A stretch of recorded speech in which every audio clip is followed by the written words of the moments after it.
Tony Hawk's Pro Skater was released on September 29th, 1999, making it 25 years old this September. Pro Skater was released on the Nokia N-Gage, Sega Dreamcast, Nintendo 64, Game Boy Color, and of course, the PlayStation 1. Published by Activision, they hired development team Neversoft to take on the project after releasing their third-person shooter Apocalypse. Tony Hawk's Pro Skater went on to become the third highest-selling game on the PlayStation 1 in November of '99, while receiving praise from critics, getting a Metacritic score of 92 out of 100. It seems like after reading a lot on this game that the definitive way to play Pro Skater is on the Dreamcast. However, considering I do not have a Dreamcast, we will be talking about the PlayStation 1 and Nintendo 64 versions. On the PlayStation 1, the game will have actual full motion video as the intro, while the N64 shows actual gameplay when showcasing the skaters that you can play as.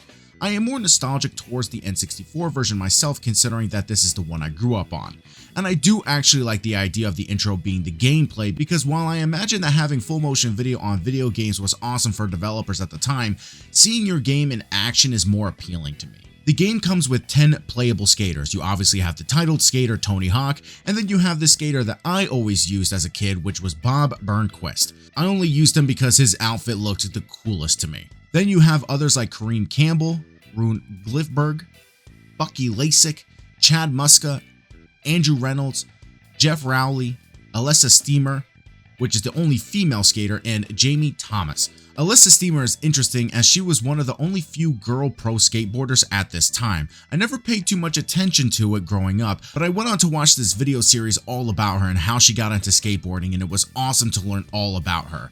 It's on the channel Vice. I highly recommend checking it out. So when selecting your character, you have some quick details about them, like where they are from, their age, how long they've been a pro skateboarder up until that point, etc. You have the ability to unlock 2 other skaters as well, such as Officer Dick if you complete all the challenges in the game, and Private Carrera, which can only be unlocked using a cheat code, which by the way is a long ass cheat code. There are 9 total levels, 6 of them of which have 5 challenges you must complete in order to progress.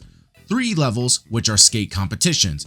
Each of the 6 levels has 4 of the same challenges, with one of them being unique to each level. The challenges being collect the letters of the word skate, obtain high and pro scores for each level, and of course, finding the secret tape. The designs for each level are fun and made creatively in order for you to find many ways to string combos together and get high scores. Now each level comes with a 2-minute timer for you to try and complete the challenges within that time frame. The timer only becomes a big hurdle when trying to obtain the high scores for each level, because as you progress, the scores become more difficult to obtain. So to try and reach them within 2 minutes can be a bit tough depending on your skill level, but it gives you a nice challenge. I've been playing these games for years, so it's not that difficult to reach these scores for myself.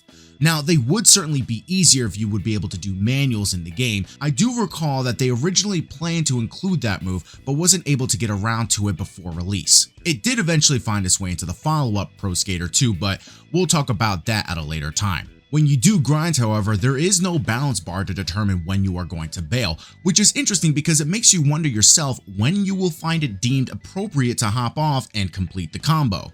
The controls themselves feel good. Performing the tricks are fun and very satisfying, especially when doing the competition modes and you get a perfect run, getting gold on all 3 and beating the game. However, you want to be careful when bailing, because if you do that, you'll lose points and hurt your chances from getting a gold medal. Each skater comes with their own special tricks that you can perform when you get the special meter filled all the way up. And then you have a limited time to perform those tricks until the bar is either depleted, but you can also keep the gold bar alive if you keep stringing those tricks together. Especially that awesome sound effect when doing them is very satisfying. When progressing through your career mode, you will unlock more decks that you can choose from that will increase your stats. You can even change how tight or loose your trucks are to give you different turning speeds. The things that make the Nintendo 64 and the PlayStation 1 different from each other is that the PlayStation 1 has the inclusion of blood whenever you bailed. The 64 version removed that to keep the E rating. The multiplayer mode offers you and a friend to go against each other in a game of horse, where one of you sets up a trick and the other must be able to do it as well. If not, they get a letter added to the word horse. Whoever completes the word horse obviously loses, as you know. You also have Trick Attack and Graffiti. Trick Attack is wherever who has the highest score at the end of a 2-minute mark, and Graffiti is trying to have most of the level your designated color by performing tricks on it by the end of the 2 minutes.